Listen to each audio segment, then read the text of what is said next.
ಅಶ್ವಬೇಗ ನ್ಯೂಸ್ಗೆ ಸ್ವಾಗತ. ನಾನು ಗಂಗಾ ಜಾಧವ್. ಇದೀಗ ರಾಜ್ಯದಲ್ಲಿ ಮತ್ತಷ್ಟು ಹೆಚ್ಚುತ್ತಾ ಅಕ್ರಮ ವಲಸಿಗರ ಹಾವಳಿ ಅನ್ನುವಂತಹ ಪ್ರಶ್ನೆ. ಮಂಗಳೂರಿನಲ್ಲಿ 6 ಅಕ್ರಮ ಬಾಂಗ್ಲಾ ವಲಸಿಗರು ಅರೆಸ್ಟ್ ಆಗಿದ್ದಾರೆ. ಇನ್ನು ರಾಜ್ಯದಲ್ಲಿ ಮತ್ತಷ್ಟು ಹೆಚ್ಚುತ್ತಾ ಅಕ್ರಮ ವಲಸಿಗರ ಹಾವಳಿ ಅನ್ನುವಂತಹ ಪ್ರಶ್ನೆ ಇದೀಗ. ಮಂಗಳೂರಿನಲ್ಲಿ 6 ಅಕ್ರಮ ಬಾಂಗ್ಲಾ ವಲಸಿಗರು ಅರೆಸ್ಟ್ ಆಗಿದ್ದಾರೆ. ದಕ್ಷಿಣ ಕನ್ನಡ ಜಿಲ್ಲೆಯ ಮಂಗಳೂರಿನ ಸೂರತ್ಕಲ್ ಬಳಿ ಬಂಧನ. ಕೂಲಿ ಕಾರ್ಮಿಕರಾಗಿ ಬಂದಿದ್ದ 6 ಜನ ಬಾಂಗ್ಲಾ ವಲಸಿಗರು ಸೂರತ್ಕಲ್ನ ಮುಕ್ಕಾದ ಆಸ್ಪತ್ರೆ ಕಟ್ಟಡದ ಕಾಮಗಾರಿಯಲ್ಲಿ ಭಾಗಿಯಾಗಿದ್ರು. ಗುತ್ತಿಗೆದಾರನಿಂದ ಆಸ್ಪತ್ರೆ ಕಟ್ಟಡ ಕಾಮಗಾರಿಗೆ ಬಂದಿದ್ದಂತಹ ವಲಸಿಗರು ಖಚಿತ ಮಾಹಿತಿ ಪಡೆದುಕೊಂಡು ಸೂರತ್ಕಲ್ ಪೊಲೀಸರಿಂದ ಅಟ್ಯಾಕ್ ಮಾಡಲಾಗಿದೆ. 6 ಜನರನ್ನ ಬಂಧಿಸಿದ ಸೂರತ್ಕಲ್ ಪೊಲೀಸರು. ಮಂಗಳೂರಿನಲ್ಲಿ ಈ ಒಂದು ಘಟನೆ ನಡೆದಿರುವಂತದ್ದು. ಬಾಂಗ್ಲಾ ವಲಸಿಗರ ಬಂಧನದ ಕುರಿತು ವರದಿ FRROಗೆ ಈಗ ರವಾನೆ ಮಾಡಲಾಗಿದೆ. ಭಾರತದಿಂದ ಗಡೀಪಾರಿಗೆ ಕ್ರಮ ಕೈಗೊಳ್ಳುವಂತೆ ಮಾಹಿತಿ ಕೂಡ ರವಾನೆ ಮಾಡಲಾಗಿದೆ. ವಿದೇಶಿ ಪ್ರಾದೇಶಿಕ ನೋಂದಣಿ ಕಚೇರಿಗೆ ಖಾಕಿ ಮಾಹಿತಿಯನ್ನ ನೀಡಿರುವಂತದ್ದು. ಈ ಕುರಿತಾಗಿ ರಾಜ್ಯದಲ್ಲಿ ಮತ್ತಷ್ಟು ಹೆಚ್ಚುತ್ತಾ ಅಕ್ರಮ ವಲಸಿಗರ ಹಾವಳಿ. ಇದೀಗ ಮಂಗಳೂರಿನಲ್ಲಿ 6 ಅಕ್ರಮ ಬಾಂಗ್ಲಾ ವಲಸಿಗರನ್ನ ಅರೆಸ್ಟ್ ಮಾಡಲಾಗಿದೆ. ದಕ್ಷಿಣ ಕನ್ನಡ ಜಿಲ್ಲೆಯ ಮಂಗಳೂರಿನ ಸೂರತ್ಕಲ್ ಬಳಿ ಈ ಒಂದು ಘಟನೆ ನಡೆದಿರುವಂತದ್ದು. ಕೂಲಿ ಕಾರ್ಮಿಕರಾಗಿ ಬಂದಿದ್ದ 6 ಜನ ಬಾಂಗ್ಲಾ ವಲಸಿಗರು ಸೂರತ್ಕಲ್ನ ಮುಕ್ಕಾದ ಆಸ್ಪತ್ರೆ ಕಟ್ಟಡದ ಕಾಮಗಾರಿಯಲ್ಲಿ ಭಾಗಿಯಾಗಿದ್ರು. ಗುತ್ತಿಗೆದಾರನಿಂದ ಆಸ್ಪತ್ರೆ ಕಟ್ಟಡ ಕಾಮಗಾರಿಗೆ ಬಂದಿದ್ದಂತಹ ವಲಸಿಗರು ಇವರೆಲ್ಲ ಖಚಿತ ಮಾಹಿತಿಯನ್ನ ಪಡೆದುಕೊಂಡು ಸೂರತ್ಕಲ್ ಪೊಲೀಸರು ಅಟ್ಯಾಕ್ ಮಾಡಿದ್ದಾರೆ.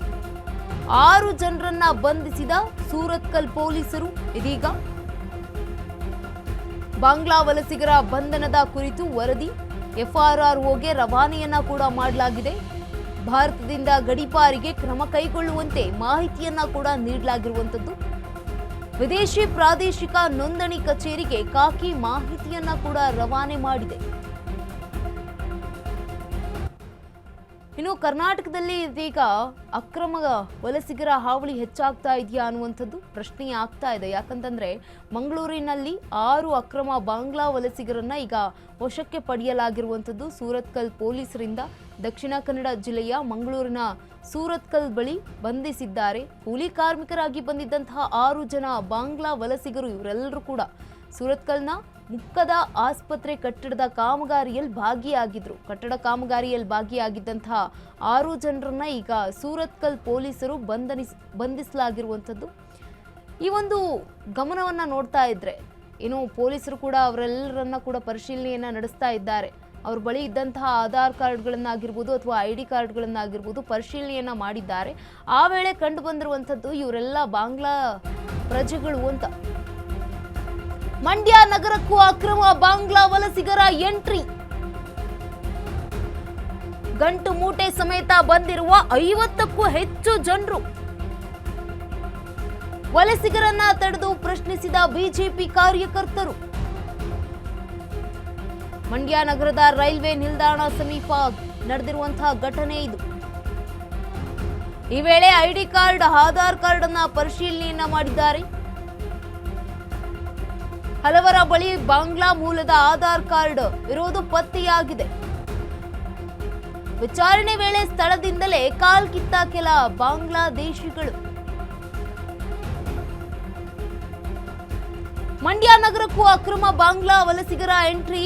ಇದೀಗ ಗಂಟು ಮೂಟೆ ಸಮೇತ ಬಂದಿರುವಂತಹ 50ಕ್ಕೂ ಹೆಚ್ಚು ಜನರು ಮಂಡ್ಯ ಜಿಲ್ಲೆಗೂ ಕೂಡ ಆಗಮಿಸಿದ್ದಾರೆ.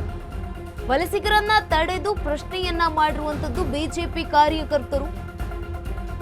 ಮಂಡ್ಯ ನಗರದ ರೈಲ್ವೆ ನಿಲ್ದಾಣದ ಸಮೀಪ ಈ ಒಂದು ಘಟನೆ ನಡೆದಿದೆ. ಯಾವ ಮಾರ್ಗದಲ್ಲಿ ಬಂದಿರಬಹುದು ಅನ್ನೋದಕ್ಕೆ ಇಲ್ಲೇ ಗೊತ್ತಾಗ್ತಾ ಇರುವಂತದ್ದು. ಈ ವೇಳೆ ID ಕಾರ್ಡ್ ಹಾಗೆ ಆಧಾರ್ ಕಾರ್ಡ್ ಪರಿಶೀಲನೆಯನ್ನ ಕೂಡ ಮಾಡಿದ್ದಾರೆ. ಹಲವರ ಬಳಿ ಬಾಂಗ್ಲಾ ಮೂಲದ ಆಧಾರ್ ಕಾರ್ಡ್ ಪತ್ತೆಯಾಗಿರುವಂತದ್ದು. ವಿಚಾರಣೆ ವೇಳೆ ಸ್ಥಳದಿಂದಲೇ ಕಾಲ್ಕಿತ್ತ ಕೆಲ ಬಾಂಗ್ಲಾದೇಶಿಗಳು.